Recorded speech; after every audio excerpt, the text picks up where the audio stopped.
Hi everyone, this is Neill. So this is the second of the BIM teaching tapas, and what we're going to look at this week is how to write really effective learning outcomes.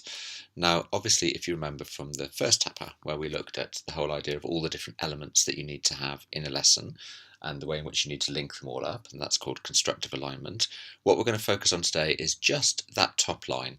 So deciding the lesson goals, and then having decided what the goals are for the lesson, then deciding what the content is for the lesson.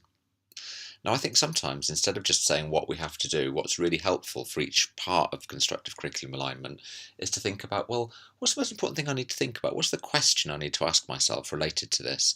So the main question we're asking ourselves today is, at the end of the lesson that I'm teaching, what is it that I want my students to be able to do? And articulating that and sort of setting that challenge to the students, that's really what a good goal is all about, or what a learning outcome is about.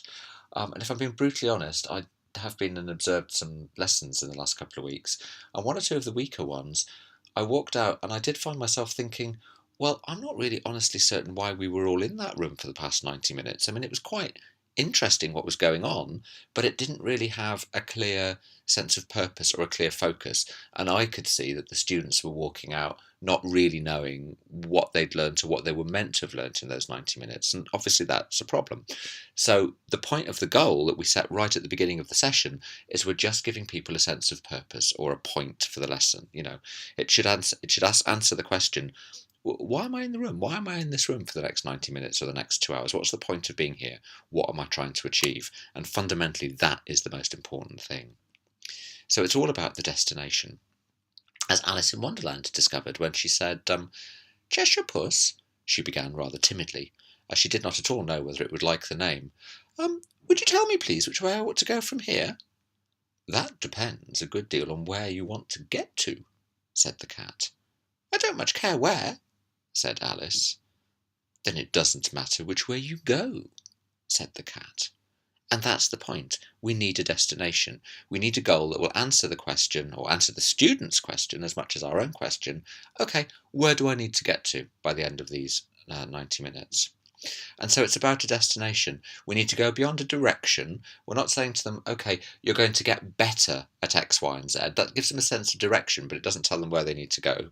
Or we're not just going to say, here's the content. Today we're going to talk about the Beatles. That's the content, but again, it doesn't really tell you what you're meant to be doing with that content. What we want is an intended destination or purpose. And this is a clear statement of what a successful student should be able to do by the end of the lesson, or by the end of the lesson and homework. Personally, I quite like to set two goals for a lesson. One for, this is where we need to get to by the end of today, and the other one for, and this is where you need to get to by the time I see you again next week. And it needs to be very simple and straightforward, because the student needs to know whether they've achieved it or not. And also, if they haven't achieved it, to know that that's fine. That's not a failure or kind of a shameful thing. If they haven't achieved it, they need to know that, be okay with that, and know what they need to go and work on in order that they can achieve it. And this is a really good way of stopping people drifting and getting behind. So we need something which is very simple, very direct, not ambiguous, not expressed in some fancy, complicated, academic, jargony type language. We need to know, it needs to be something very visible and obvious in the room. We need to know by the end of the session if our students have got there or not, and they need to know as well.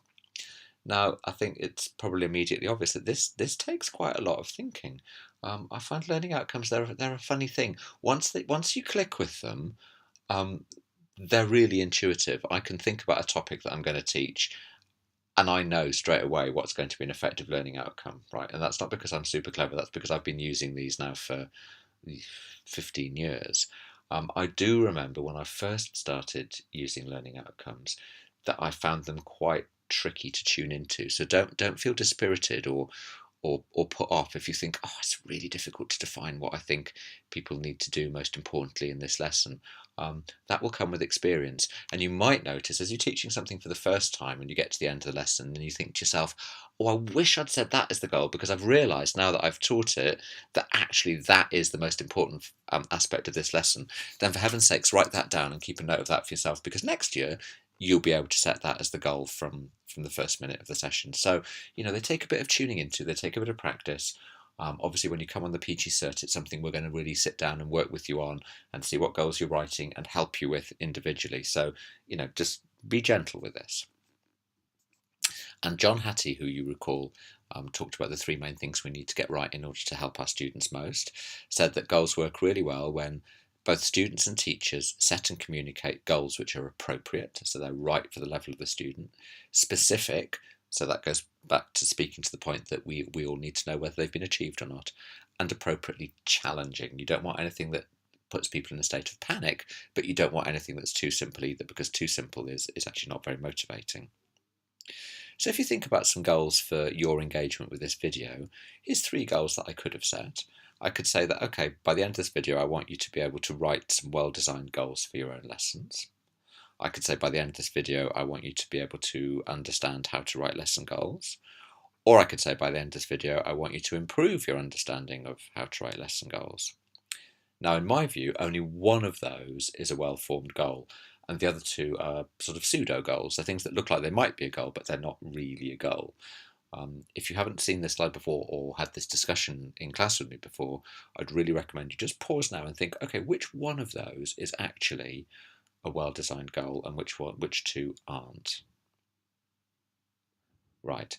I would say the first one is the well-designed goal. It's very clear, and the point is, I'm going to see what you've achieved, and you'll see what you've achieved. There'll be visible product that we can assess and give feedback on. And sometimes part of the goal is there might be a phrase in the goal that you don't quite understand, and in a way, the goal is about learning what the phrase means. So if it says in this goal you need to write a well-designed goal, the fact that you might not be certain about whether it's well designed or not, actually that's at the heart of your learning, because by the end of the session you will know whether it's well designed or whether it's not, because of having had a go and because of having received feedback on it. Saying that the goal is to understand how to write lesson goals is too vague. The question is, well, how do I know whether I've understood enough or not? What is the level I'm meant to be achieving here? With a word like understand, it's very easy for a student to think they've understood when they haven't, or to think they haven't understood sufficiently when in fact they have. So anything which is too broad and too vague doesn't really help the student. And I always think to myself, the underlying question is, well, how would I know whether you've understood or not? And it's the answer to that question is the thing that actually becomes the goal for the session. And similarly, saying that the goal is to improve your understanding, well, yes, of course, the goal is to improve your understanding. There'd be little point in having the session if it wasn't improving your understanding in some way. But that's a process, that's not a final goal. It's not clear still where the destination is. So to be clear, it's not that I'm saying, oh, we're not trying to understand how to write lesson goals. Of course we are. It's not that I'm saying we're not trying to improve our understanding. Of course we are. But I am saying that neither of those is a formulation of a goal that is specifically clearly precise enough. And that's the problem. It's not that we're not trying to achieve those things, it's just those things aren't in themselves the goal. The goal is, what's the thing that we're all going to see that will tell us whether we've achieved the kind of understanding we're looking for. Okay? So in terms of writing a great ILO, intended learning outcome, that I think of these as lesson goals, right? But the jargon in education world is ILO, intended learning outcome. It just means goal. It's just the jargon for it. I always think when you're learning to do this and you're practicing it, don't worry about trying to write the magic formula goal to begin with. That comes later. Do the thinking first. And the question you need to ask yourself is, okay, what exactly do I need my students to be able to do by the end of this session? What's the minimum acceptable standard for everyone? And the thing to remember about an ILO is that it's the threshold, it's the minimum you want from everyone. Now, actually, you're going to hope that people are going to go well beyond it and learn all sorts of other things. So you're not trying in the goal to define, this is the only thing I'm expecting you to learn. I mean, that would be really tedious, wouldn't it? You know, I would never want to go into a classroom and presume to tell all my students, this is exactly what you're going to learn and this is it. You know, I want my classrooms to be places of exploration and freedom and creativity. What you're saying is, this is the minimum threshold that we all need to achieve, and then over and beyond that, I'm hoping you're going to achieve a whole variety of different and personally meaningful learning. And the question you ask ourselves is, okay, what will tell me if they've got there? How will I know, and how will they know whether they've got there? And then I just jot that down in my own words. I don't try and write a goal. I just try and get clear about my thinking. I think this is the trickiest bit, actually. Once my thinking is clear, then the goal tends to materialise in a more straightforward way. And that's the second phase then. Having done the thinking, you write down the goal. And there's a standard phrase we tend to begin with, which is, by the end of this session, a successful student will be able to... And it's quite a nice phrase, that, because it sort of tees you up to write the right kind of goal. and then you get your goal written down. And I think the trickiest bit is getting the right verb. Once the verb is right, then you've really done it. So it's the next word after that we'll be able to. The next word is the crucial word, and of course we're banning understand, know, demonstrate, and knowledge of, because they're all very vague. Fortunately, and you're going to love me for this, there is a really handy list of verbs that we can use. I find this absolutely brilliant. This comes from something called Bloom's Taxonomy of Learning, which on the PG Cert we'll look at. But here's a whole load of different verbs that you can use. This isn't an exclusive list. You can use all sorts of things other than these, but it's really handy just to have some words that trigger, and we find ourselves thinking either, oh yeah, that's the right verb, or oh no, that's not quite the right word, but I'm going to use this instead. And the idea in these 6 columns is that the amount of mental effort, effectively, that we're asking for our students gets greater as we go across. So just recalling something is the simplest thing we ask them to do. That's knowledge. Then on the right-hand side, evaluating and making judgments about something.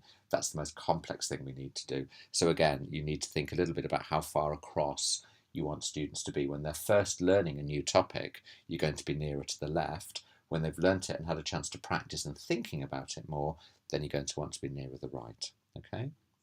And then here's a useful little formula for writing them down. There isn't a rigid way of writing them, but a commonly used format is, now, don't freak out at the grammar.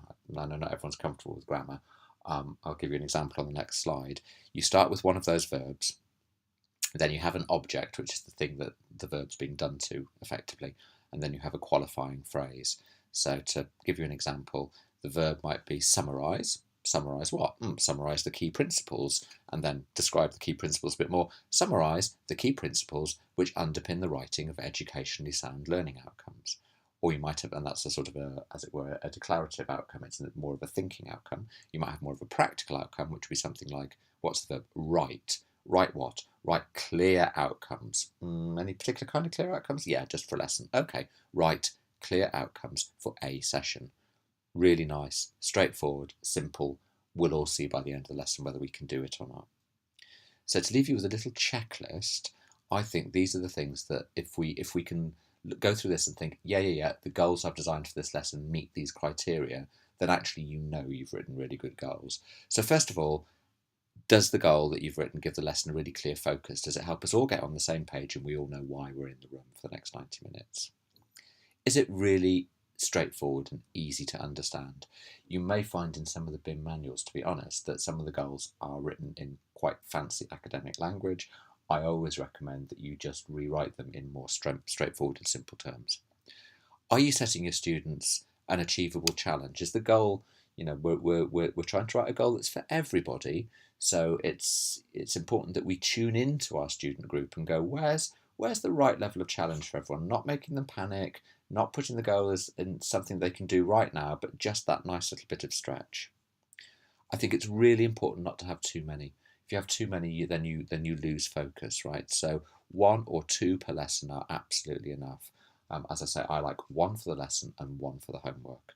And then for us, once we've seen what the goal is, that will also help us decide which content to focus on, because that then goes back to the question of, okay, given that this is the goal, what's the most important content we need to look at in these 90 minutes of the lesson in order that the students will be able to achieve the goal. So have a go, practice, think about the goals, be really mindful of the goals over the next few lessons that you teach. If there's one thing I want you to really think about, it's really think about the kind of goal you've written, and try and make a judgment of, at the end of the session, how helpful to the students was that goal. Because if you can see that the goal helped the students, it gave them something to work towards, it gave them focus, it helped them know why they were in the room, then that's your ultimate check that you've written a really good goal. Okay, I hope that was helpful.